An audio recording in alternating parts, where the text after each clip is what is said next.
লেভেলে যে সমস্ত লোকসভাতে আমরা কাজ করছি, গ্রাসরুট লেভেলে যেখানে আমরা সংগঠন শক্তিশালী সেই সমস্ত জায়গাতে দেবো।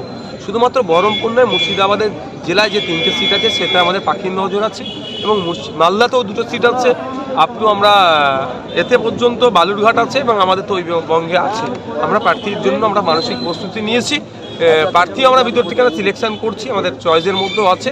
দেখুন, আমাদের লক্ষ্য হচ্ছে যে এমন মানুষকে আমরা জিতিয়ে পাঠাবো তার নির্বাচনী ক্ষেত্রের মানুষের চা পাওয়ার কথা, এবং সারা রাজ্যের যে সমস্ত জায়গায় মানুষ বঞ্চিত হচ্ছে তাদের কথা যেমন আইনসভার মধ্যে তুলতে পারে, সেই ধরনের মানুষকে আমরা নির্বাচিত করে পাঠানোর চেষ্টা চালাচ্ছি।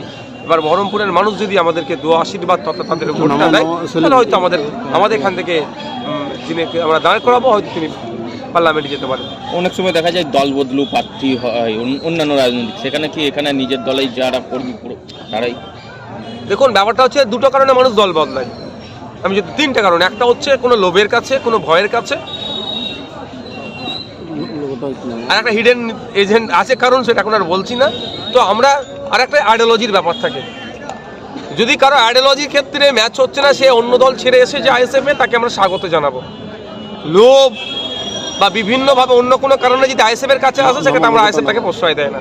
কিন্তু আইডিওলজি কারণে যদি মনে হয় যে এতদিন যে দলে ছিলেন, আজকে যেমন আর দল চেঞ্জ করে আসলো, এটা কীভাবে এনেছে? শর্ত একটাই হচ্ছে, আমাদের ওনারা বিগত দিনে যে দলগুলোতে ছিলেন সেই দলের আইডিওলজির সাথে এদের ম্যাচ করেনি, সে প্ল্যাটফর্ম পাচ্ছিল না, একটা ভালো প্ল্যাটফর্ম পেয়েছে, সেই জন্য আইএসএফের ছায়াতলে এসেছে। আমরা তাদেরকে গ্রহণ করেছি।